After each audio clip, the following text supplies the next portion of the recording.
Jadi, apa temuan kami setelah kami konfirmasi ke beberapa pihak terkait tadi? Pertama, sertifikat HPL atas nama BP Batam itu belum diterbitkan. Ya, karena apa? Karena belum clear and clean. Badan Pertanahan akan mengeluarkan sertifikat kalau area itu sudah tidak ada penghuni lagi. Itulah kenapa ya mereka sepertinya kemudian tergesa-gesa untuk mendesak warga di kampung-kampung tua itu keluar dari area itu. Sebab kenapa? Kalau kita lihat tanggal keputusan pemberian hak pengelolaan untuk lahan APL itu telah terbit dari Menteri ATR BPN tanggal 31 Maret. Ya, ini tanggalnya, tahunnya salah ya. Maaf itu, tahunnya bukan 2021 tapi 2023. Dua-duanya ya.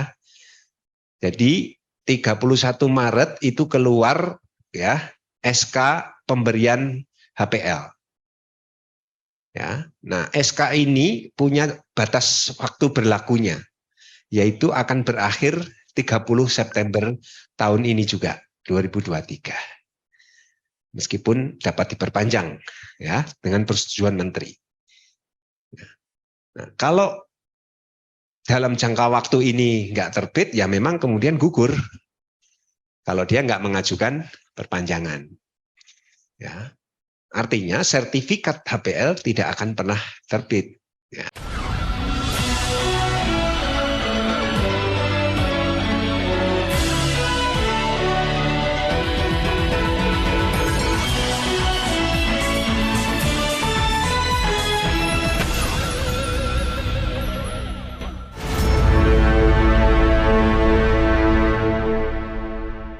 Assalamualaikum warahmatullahi wabarakatuh. Saya Hersy Beno Arif dari Forum News Network. Apa kabar Anda semua? Tetap semangat ya, dan semoga selalu dalam keadaan sehat walafiat. Ombudsman Republik Indonesia mengungkapkan hasil temuan seputar konflik antara warga dengan proyek Rempang Eco City. Banyak fakta-fakta hukum dan fakta lapangan itu yang sangat mengejutkan. Salah satunya adalah berupa penjelasan dugaan mengapa BP Batam itu sangat tergesa-gesa mengosongkan lahan di Pulau Rempang. Dan seperti kita simak pada waktu itu, seperti dikatakan oleh Kapolresta Barelang, Batam, Rempang, dan Galang itu harus clean and clear sebelum tanggal 28 September 2023. Hari ini mestinya ya itu. Dan lahan itu bisa dikuasai oleh BP Batam. Saya ajak Anda untuk menyimak penjelasan hasil temuan Ombudsman yang disampaikan oleh anggota Ombudsman RI Johannes Widiantoro dalam jumpa pers pada hari Rabu 27 September 2023. Kita simak dulu ya. Bagian pertama ini soal bagaimana fakta historis dan yuridis keberadaan warga Rempang yang berada di 16 kampung tua. Nah, apa yang kami temukan dalam konteks keberadaan kampung tua, ya, data kependudukan mereka punya, mereka rata-rata yang ber-KTP semuanya, ya, dan bahkan kami menemukan satu contoh KTP seseorang yang sudah lanjut usia, ya, yang diterbitkan tahun 80-an. Kemudian bahwa penguasaan secara fisik, ya, bidang tanah itu mereka buktikan juga dengan mereka saat itu membayar pajak bumi dan bangunan. Ya. Kemudian makam-makam tua juga ada patok, tapak, tugu, ya.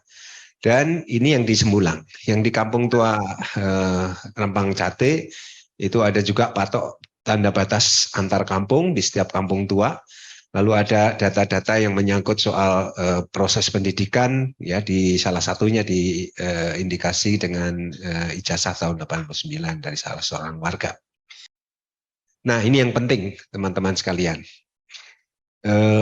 Ada rekam jejak secara yuridis.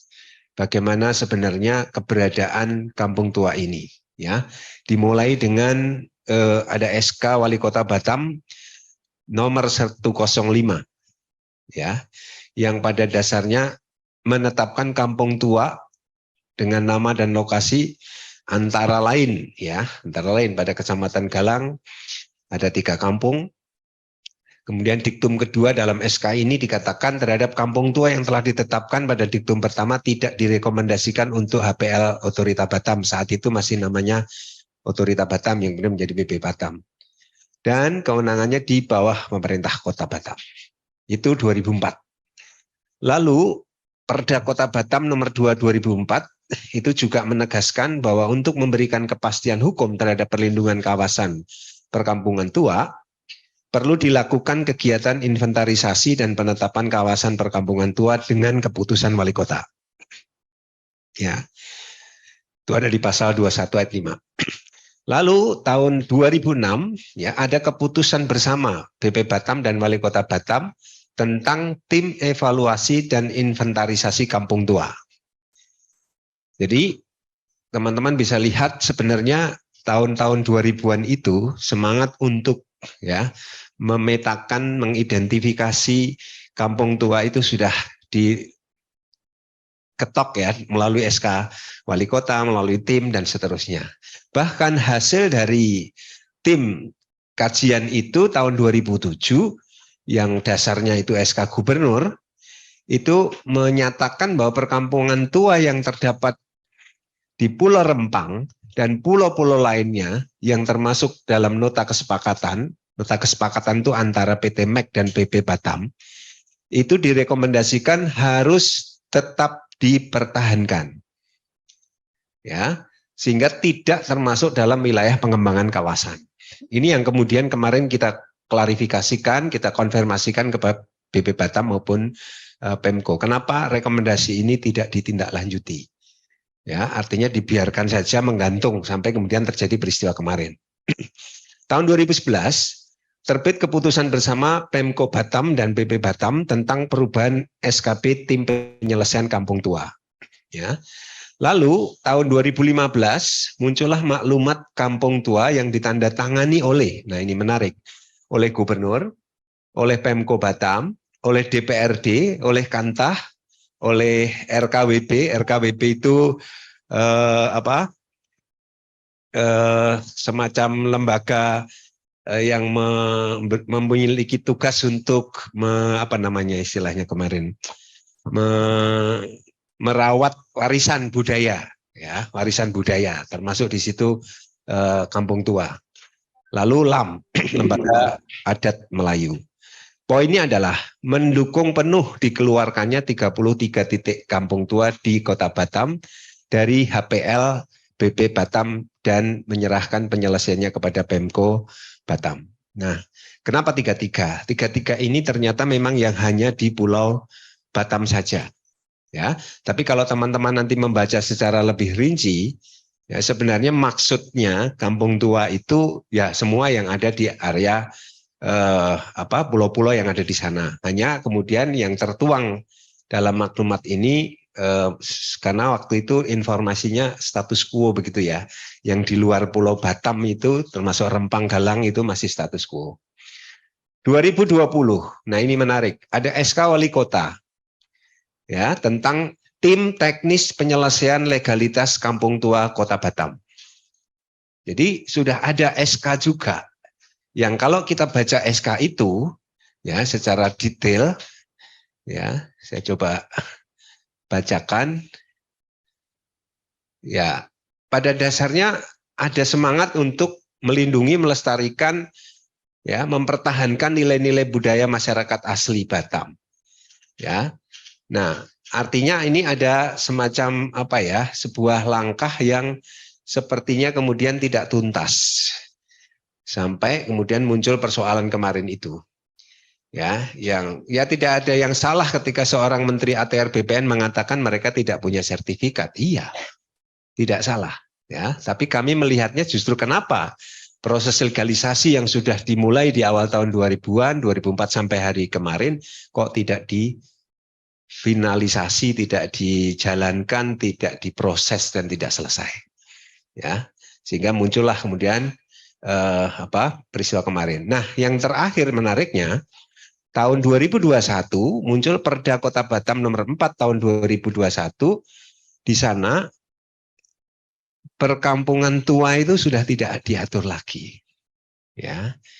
Nah, ini secara yuridis memang menjadi unik karena dulu awalnya semangatnya mau melegalisasi karena real mereka ada sudah turun-temurun, tapi kemudian di akhir di Perda yang terakhir 2021 hilang. Ya. Nah, ini sesuatu yang saya kira memang unik tanda petik ya. Karena mereka terlibat dalam proses itu ya. Orang-orang yang seharusnya tahu dan yang mengeluarkan bahkan ya keputusan-keputusan sebelumnya. Ya. Lanjut. Ini keterangan warga Kampung Tua yang ada di Pasir Panjang ya. Pasir Panjang ini salah satu kampung yang ada 130 KK di sana ya. Hasil investigasi kami, mereka tidak mendapatkan penjelasan yang utuh ya tentang proyek EcoCity ya. Kemudian mereka menilai bahwa semuanya kok serba cepat ya. Kemudian mereka juga menyatakan bahwa apa yang mereka tangkap itu cenderung tidak tetap berubah-ubah, nggak jelas, nggak pasti ya. Kemudian ya ini yang paling menggelisahkan hari ini adalah mereka didatangi oleh petugas tim gabungan ya dari Pemko, dari BP Batam, dari TNI Polri gitu ya, yang istilahnya memang door to door untuk bergerilya meminta persetujuan warga ya. Prinsip dasarnya warga Kampung Pasir Panjang menyatakan kepada kita bahwa mereka tidak mau direlokasi. Ya, mereka hanya mendukung penataan kampung saja. Ya, dan berharap pada pemerintah adanya pembinaan dan penataan kampung Pasir Panjang. Jadi bukan relokasi. Bukan juga pergeseran dalam bahasanya PP Batam terkini ya, pergeseran bukan relokasi. Lanjut. Itu Pasir Panjang. Lalu kampung yang kedua Tanjung Banon. Ada 130 KK ya. Warga sudah tahu ada rencana-rencana pemerintah untuk memberikan kompensasi, ganti rugi, lahan, rumah pengganti dan seterusnya, namun informasi tersebut tidak diterima secara langsung kepada mereka. Artinya mereka tidak pernah ya dikumpulkan, diberi informasi secara langsung, itu enggak. Ya, jadi hanya dari mulut ke mulut. Sudah ada 2 kali pengecekan lahan dan pendataan kepada warga, namun tidak pernah dilakukan pertemuan untuk menjelaskan maksud dan tujuan pendataan tersebut. Temuan lain di Kampung Tua ini adalah belum adanya dialog dan komunikasi dari pihak pemerintah kepada warga secara langsung. Ya. Mengklarifikasi bahwa belum ada persetujuan relokasi dari warga dan menolak relokasi serta tawaran ganti kerugian yang diberikan oleh pemerintah. Jadi Kampung Tanjung Banon ini sama dengan Pasir Panjang, pada dasarnya mereka tidak mau dipindahkan dari tempatnya. Yang ketiga, Kampung Sembulang. Lanjut. Kampung Sembulang ini ada 130 KK juga, ya, 2 RT, 1 RW, ya. Nah, ini mereka merasa dalam tekanan hari-hari ini, karena mereka bahkan ketika nggak ada orang di rumah, formnya itu dimasukkan di pintu. Kalau nggak ada orang tuanya, anaknya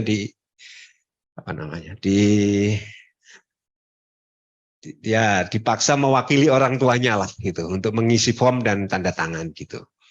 Nah, pada saat Pak Menteri Bahlil datang, ya, warga berharap bisa bertemu langsung, tapi ternyata hanya ada perwakilan warga, itu pun yang setuju. Dan itu jumlahnya juga sangat sedikit. Ya, mereka menyatakan ketika mereka mau menyatakan pendapatnya dan seterusnya, Pak Menterinya sudah pergi, ya, tidak ada kesempatan dialog. Di lapangan terdapat upaya-upaya yang mengarah pada penekanan agar warga menyetujui relokasi. Ya, itu poin berikutnya. Lalu pasca peristiwa demonstrasi yang terjadi tanggal 7 dan tanggal 11 di Pulau Rempang, ya, warga Sembulang khususnya itu mengalami kesulitan untuk mendapatkan pasokan pangan dari distributor. Ini menarik karena mereka rata-rata ada yang berjualan juga, punya warung-warung gitu, tapi ada ketakutan distributor untuk mensuplai barang karena status ya tempat itu yang sudah declare oleh pemerintah itu akan dikosongkan, sehingga ada kekhawatiran tidak terbayar lah gitu kira-kira. Ya, kalau dalam sistem perdagangan distribusi barang pasti ada yang namanya pembayaran kemudian dan seterusnya itu. Jadi itu berpengaruh pada supply ya dari distributor. Tentu mengganggu mereka ya karena ketersediaan bahan-bahan pangan pokok mereka pun kemudian menipis. Ya, mereka hanya mengkonsumsi apa yang masih ada.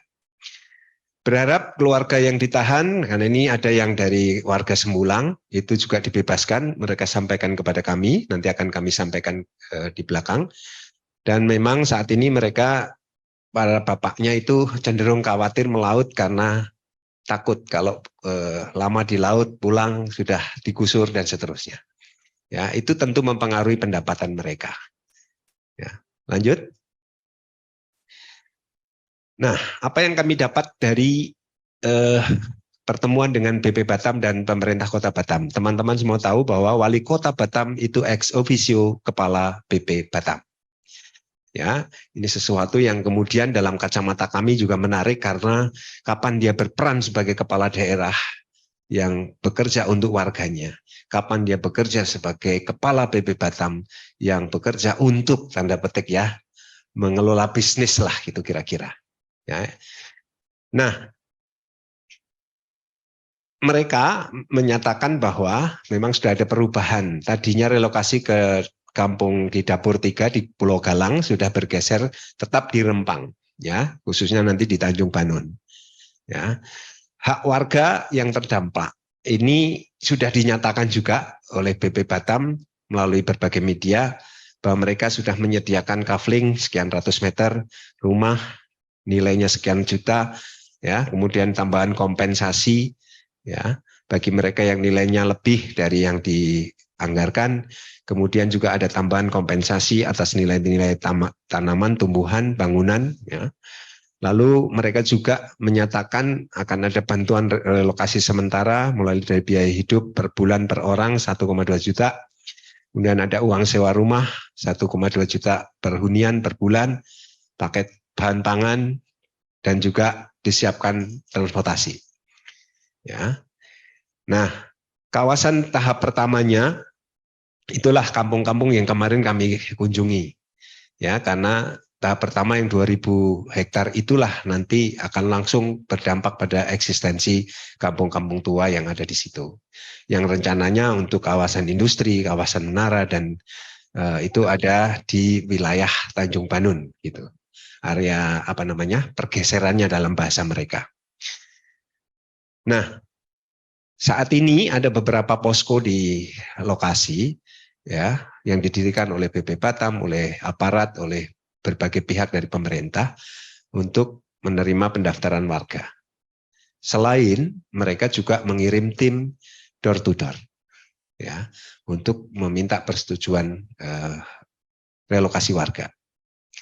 Lanjut. Nah, ini hasil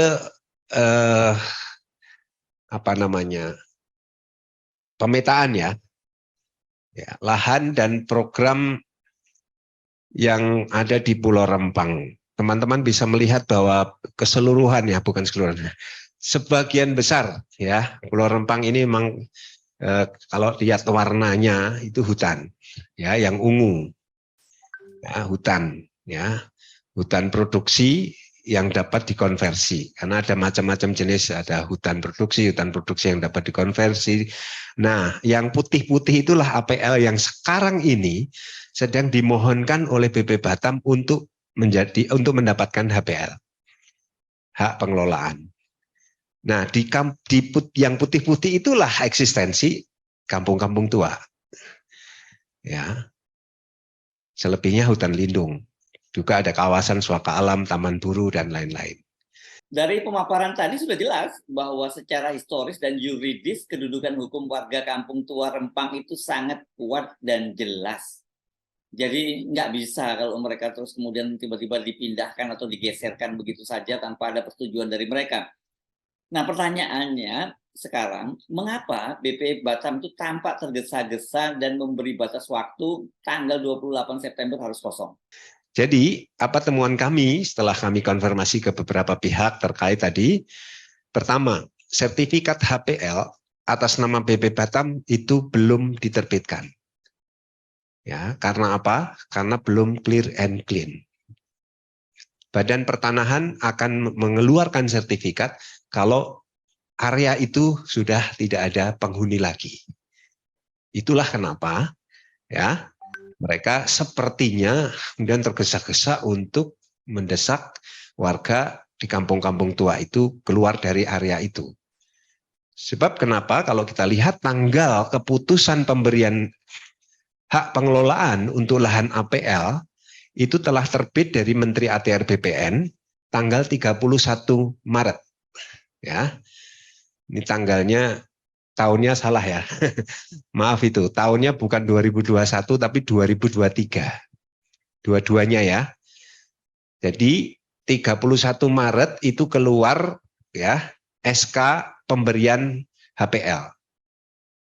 Ya. Nah, SK ini punya batas waktu berlakunya, yaitu akan berakhir 30 September tahun ini juga, 2023. Meskipun dapat diperpanjang ya dengan persetujuan menteri. Nah, kalau dalam jangka waktu ini nggak terbit, ya memang kemudian gugur. Kalau dia nggak mengajukan perpanjangan. Ya. Artinya sertifikat HPL tidak akan pernah terbit. Ya. Ini yang pertama. Yang kedua, program Rempang Eco City memang termasuk PSN. Kita semua tahu. Ya. Dan ini dasar hukumnya baru juga keluar tahun ini dengan Permenko ya, bidang perekonomian nomor 7 tahun 2023. Ini kok tahunnya jadi salah semua nih. Ya. Yang ketiga, ya, benar ya, 2023 kan. Terdapat warga yang memang tetap menolak relokasi, ya, yang dilakukan oleh BP Batam.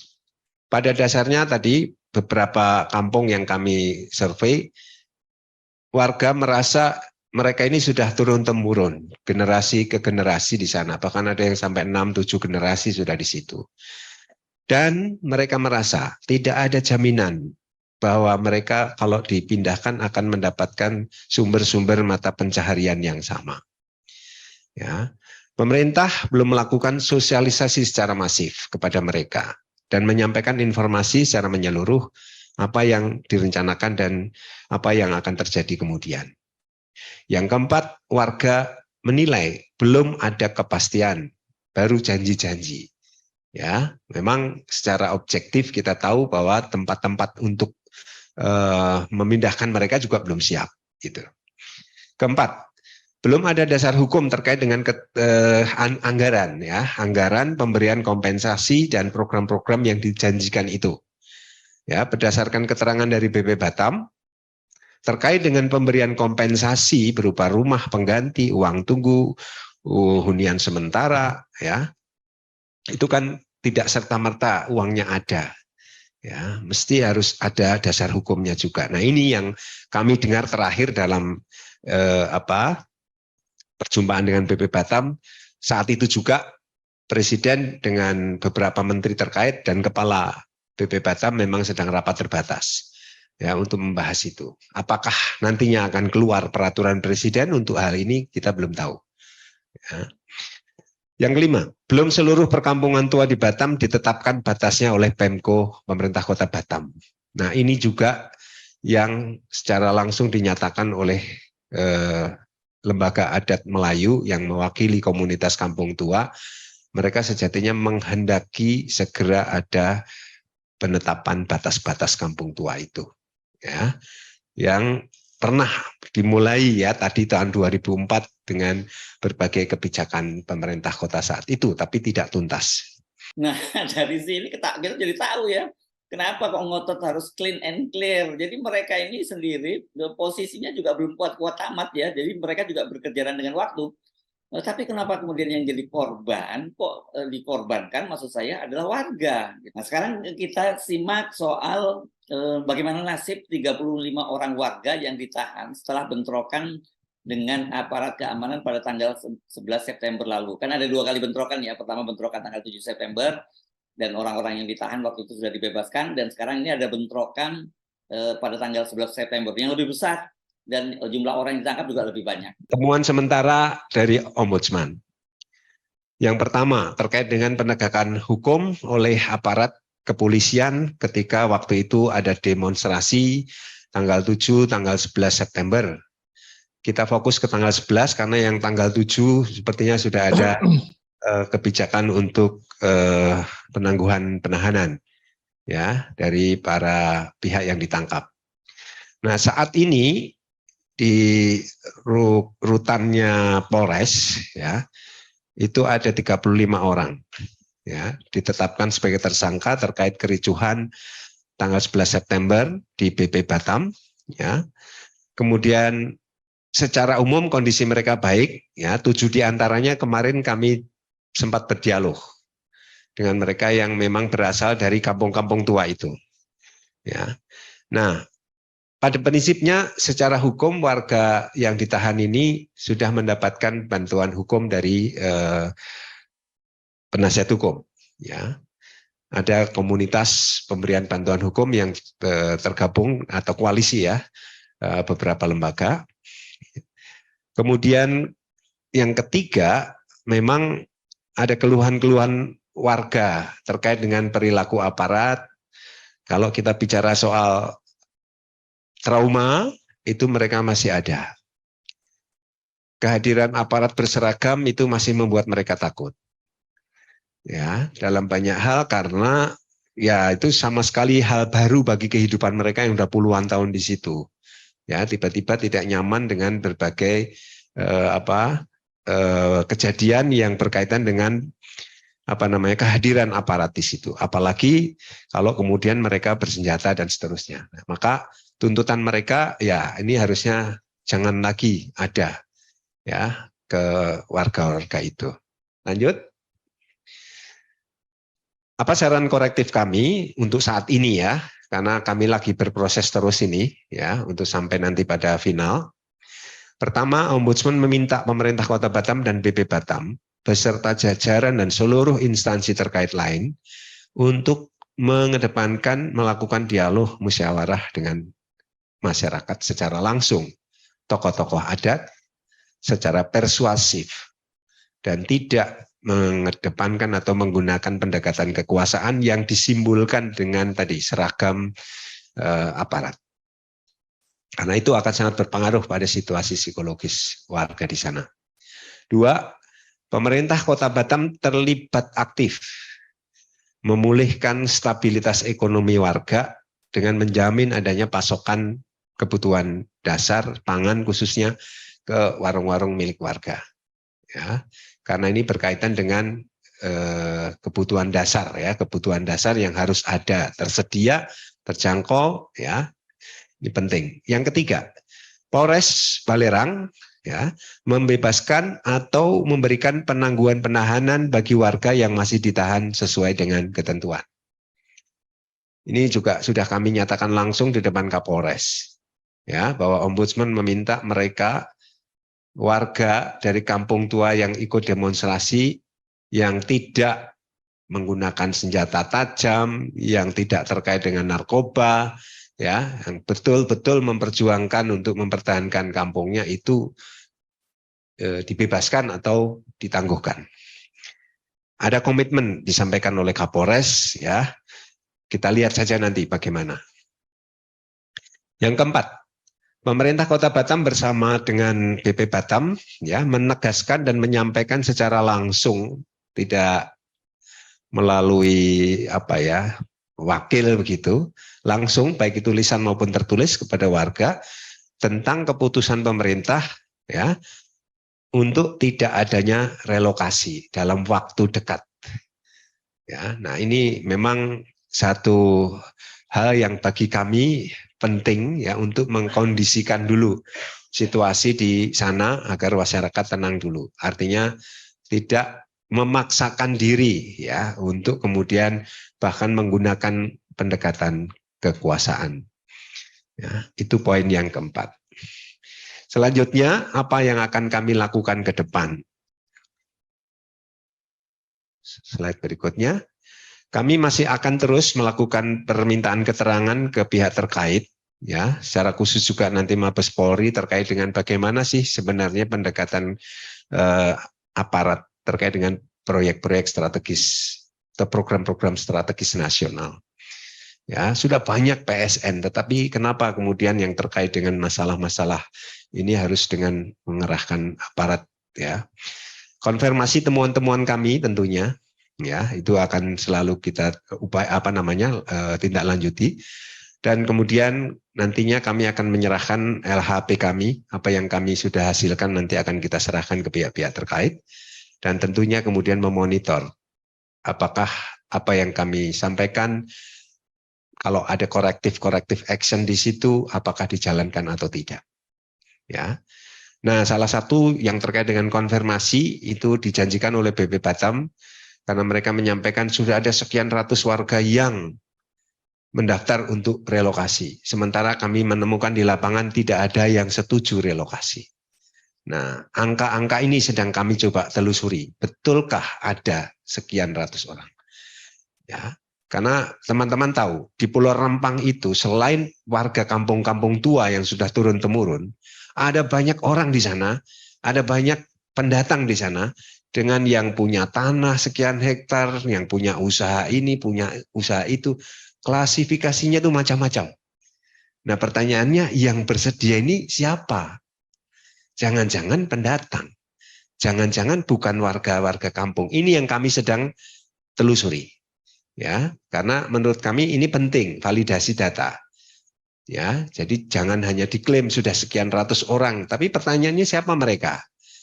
Ya, ini penting. Ya, itu yang kemarin kami belum dapatkan detailnya by name, by address, ya, karena bagi kami itu penting untuk kita telusuri, ya, supaya tidak hanya sekedar gitu ya disampaikan angkanya sekian, tapi siapa mereka kita nggak pegang data. Memang belum pegang data kita.